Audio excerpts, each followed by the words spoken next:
La capsule 5, la capsule s'appelle l'alignement. L'alignement de deux arbres, mais avant de parler d'alignement, il faut quand même parler d'accouplement. Si on veut joindre un moteur électrique à l'arbre d'une machine, hein, l'arbre du moteur électrique doit être accouplé à l'arbre de la machine. Ben comment on fait ça? Il y a vraiment toute une panoplie d'éléments qui existent sur le marché qui permettent de faire ça. Ça peut être des choses très simples comme deux plaques qui sont boulonnées ensemble, euh, un manchon qui retient les deux arbres, et comme vous voyez là, hein, on a nos clés, nos chemins de clés pour être sûr que l'arbre ne va pas glisser à l'intérieur du manchon. On a des choses un peu plus compliquées, comme vous voyez ici. Il y a des petits cylindres en caoutchouc. Je dirais, ce qui est encore plus commun que ça, c'est celui-ci, en gros, ici. C'est un accouplement avec une portion qu'on insère à l'intérieur qui est faite d'un certain polymère, donc un peu caoutchouteux, qui peut absorber certains chocs. Et en plus de ça, c'est facile à changer s'il y a de l'usure. Et puis en plus de ça, bon, il y a plusieurs termes pour ça, mais on pourrait appeler ça aussi un accouplement spider, parce que la pièce qu'on insère à l'intérieur a l'air d'une araignée. Il existe d'autres accouplements, un peu comme le spider. Il y aurait celui-ci qui permet de joindre deux bouts qui sont montés sur l'arbre. Puis c'est ce bout-là ici, de chaque côté, fait un peu le même travail que ces deux parties-là. Sauf que cette fois-ci, au lieu d'être des manchons comme ici, ce sont des manchons qui ont des roues dentées. On voit bien ici les roues dentées. On a comme ouvert la chaîne, hein, c'est une chaîne double.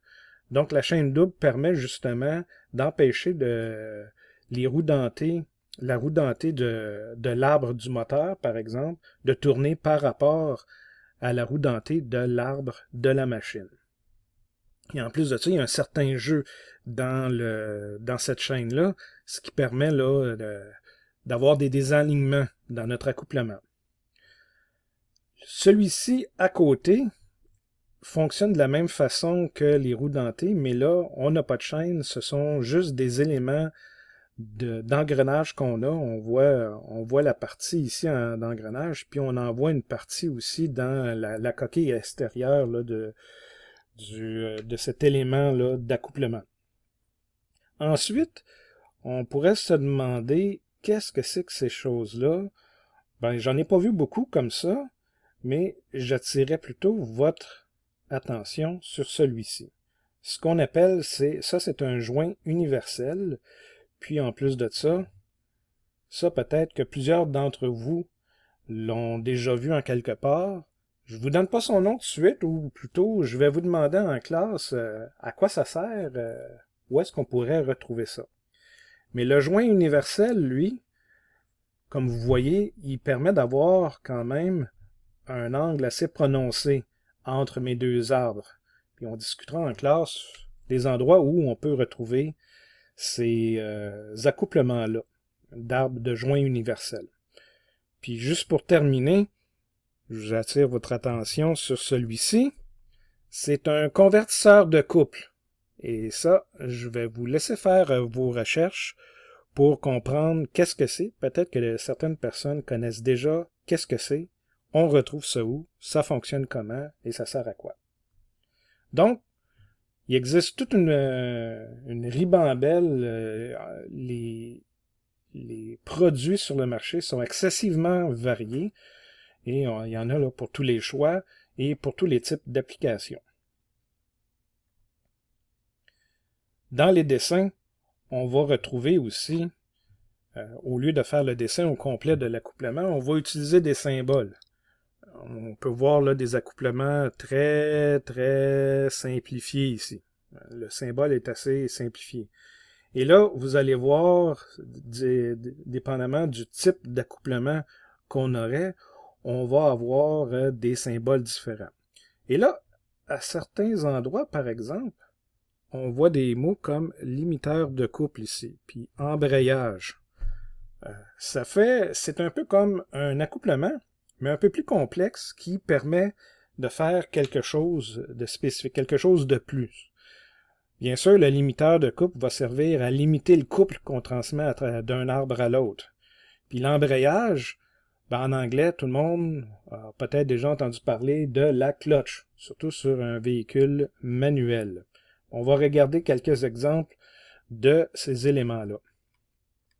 Donc, dans les limiteurs de couple, un qui est quand même très simple, le limiteur de couple avec une goupille de cisaillement. Si vous regardez la pièce en rouge dans le fond, elle permet aux deux disques bleus de tourner ensemble. Mais si le couple dépasse une certaine valeur, la pièce rouge va casser. Et là, le moteur va tourner dans le beurre sans actionner la machine. À quoi ça sert? Justement à sauver votre moteur. Si jamais la machine bloque, la petite pièce rouge, qui est un petit bloc de métal, coûte pas cher, facile à changer, tandis que votre moteur électrique, s'il brûle, s'il est plus bon, ça peut coûter très très cher. Pour ce qui est du limiteur à couple de friction, c'est pas compliqué, c'est un peu comme vos freins à disque sur votre vélo ou sur votre voiture. On a vraiment, si je mets du jaune ici, on voit, il y a de la garniture comme ça. Puis dans le fond, vous voyez la pièce en verre, elle est prise en sandwich. Et on a justement un ressort. Si vous regardez, il y a un ressort qui vient pousser ici. Donc ce ressort-là exerce une force normale au disque denté, à la roue dentée, et donc une force de friction. Si le couple devient plus fort que la force de friction, la roue dentée va glisser à l'intérieur du sandwich, ce qui va permettre encore une fois de sauver votre moteur. C'est un peu plus cher, mais si jamais vous dépassez le couple, vous n'avez pas de pièces à changer.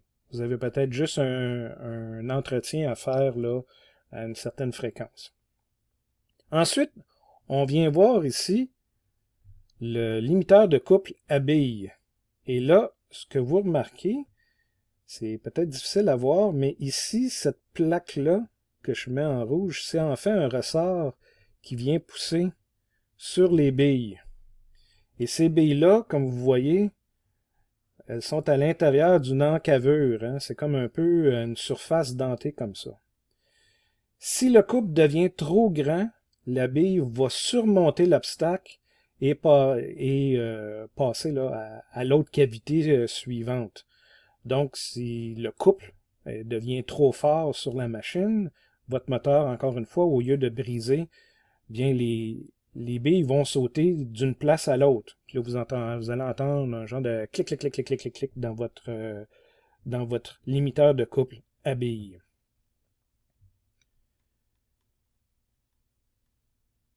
Un autre type de limiteur qui ressemble aussi au limiteur à couple à billes, mais au lieu d'avoir des billes, on a une came. La came, on la voit ici, en vert. Et vous avez un ressort ici, en bleu, qui vient pousser sur un levier. Le levier ici, en rouge. Donc, on vient forcer la came en vert pour rentrer, là je vais le mettre en jaune, regardez à droite complètement, il y a une cavité. La came rentre dans cette cavité-là. Et là, si jamais le couple sur l'arbre de la machine devient trop élevé, qu'est-ce qui arrive? La came va sortir de sa cavité et là, on pourra plus transmettre le couple là, du moteur à la machine. Et ça, ce que ça va demander généralement, c'est que quelqu'un, un opérateur, vienne faire un reset sur le limiteur de couple, Mais avant de faire le reset, bien sûr, on va aller investiguer pourquoi la machine a bloqué, pourquoi le couple a soudainement augmenté. Il y a peut-être une roche qui bloque la machine. On va enlever la roche avant. Donc, comme ça fonctionne un peu comme les billes, mais c'est un principe de cam à la place. Donc ça fait le tour un peu des limiteurs de couple. Là, maintenant, on va parler des embrayages. Si vous regardez ici, ça ressemble à un roulement à billes. Un roulement à billes qui a un seau. Le roulement à billes est comme scellé, dans le fond. Puis on penserait qu'il pourrait y avoir des billes à l'intérieur, mais en fait, c'est pas un roulement à billes. Et ce qui nous met la puce à l'oreille, c'est les chemins de clé ici, hein, qui vient nous dire on veut pas que ça glisse sur un arbre. Donc, c'est une sorte d'embrayage. Hein, c'est ce qui permet d'entraîner un arbre, mais qui va fonctionner seulement d'un sens. Si on tourne d'un sens, par exemple, on dirait peut-être dans ce sens-là, bien le moteur va entraîner l'arbre. Mais si jamais on tourne l'arbre de la machine de l'autre sens, ça n'embraye pas. Donc, ça permet d'empêcher ou on peut appeler ça aussi un embrayage anti-recul, dans le fond, ou ratchet. Ça, c'est en anglais. Puis, on en discutera en classe. Vous allez remarquer qu'il y a des outils qui peuvent utiliser cette façon de faire. Si on regarde à l'intérieur comment c'est fait, bien, il y a plusieurs modèles. Comme vous voyez sur le premier, on a des rouleaux. Puis vous voyez que si le rouleau s'en va se coincer dans un sens, bien la force de friction va être tellement forte que la bague intérieure va être capable d'entraîner la bague extérieure. Mais si on tourne de l'autre sens, bien le rouleau va aller plus dans le fond où l'espace est plus gros. Là, le rouleau ne sera plus coincé, puis on va pouvoir tourner librement sans endommager la machinerie. L'image suivante, ici, bien, c'est pas mal la même chose, mais comme vous voyez, la forme est un petit peu différente. Dans le fond, quand l'ovale va s'arquer de ce sens-là, tout va bloquer, mais si on tourne de l'autre sens et que là, l'angle devient plus penché comme ça, bien, la force de friction ne sera pas assez grande, puis le roulement va pouvoir tourner librement dans l'autre sens. Et la troisième façon de voir les choses, bien là, ça c'est très facile à comprendre. Vous voyez le ressort ici, un petit ressort qui vient pousser sur le doigt, et le doigt vient rentrer dans la cavité ici. On va dire que c'est un embrayage cliquetis, donc d'un certain sens, le couple est transmis, mais de l'autre sens, ça va tourner librement. Encore une fois, le terme en anglais qui est connu aussi au Québec, c'est ratchet. Et finalement, si on regarde les freins, les freins, c'est une sorte d'embrayage dans le fond. Hein, on pourrait la clutch, hein, l'embrayage d'une voiture manuelle fonctionne un peu comme un frein. On va venir, avec la friction, un disque va venir entraîner un autre disque. Mais le même principe peut servir à freiner.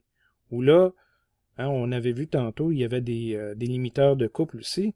Mais le disque mauve, si on vient mettre le disque mauve en sandwich entre le disque, deux disques jaunes, on ne voit pas le disque jaune de l'autre côté, bien quand on vient mettre une pression, la force de friction va faire en sorte qu'on va freiner, dans le cas d'un frein, ou on va tout simplement embrayer l'arbre du disque mauve avec l'arbre du disque jaune, comme dans un embrayage, et ça peut se faire de façon hydraulique, pneumatique, mécanique, électrique.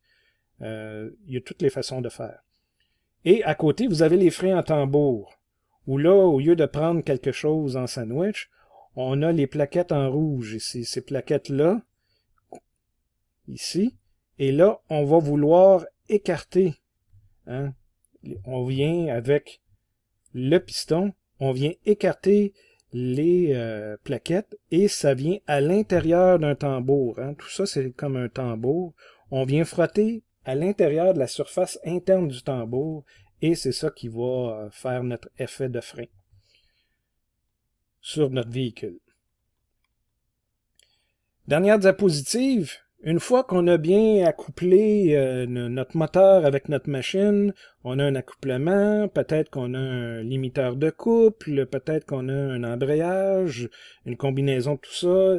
Il existe des produits qui vont joindre les deux fonctions à l'intérieur du même élément.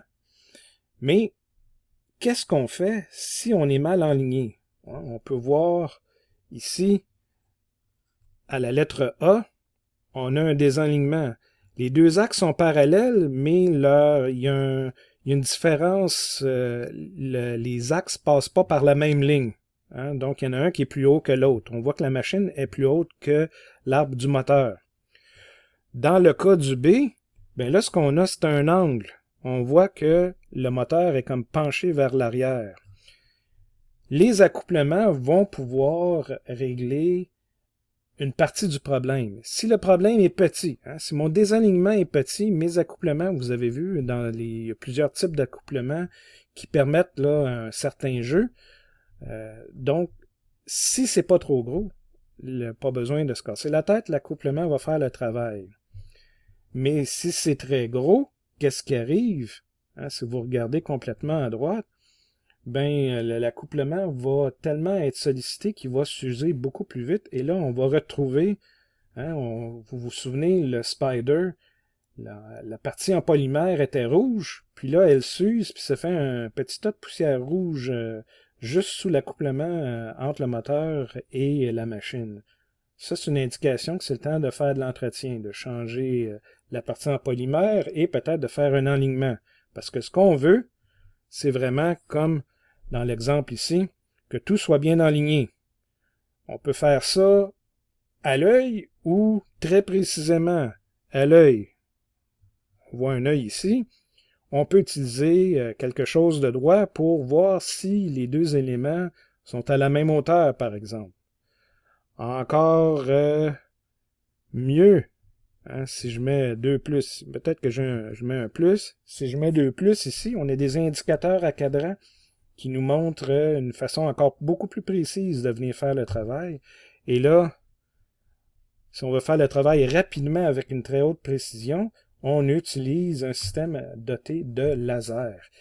Et là, vous allez probablement réaliser que, oui, l'alignement des roues sur mon véhicule, quand je fais faire l'alignement au garage, ils utilisent un système au laser. C'est vrai, ça leur permet de faire un alignement de haute précision, très rapidement. Bon, c'est sûr que le système au laser coûte plus cher qu'une règle, mais si on s'en sert très, très, très souvent pendant très longtemps, ça vaut la peine.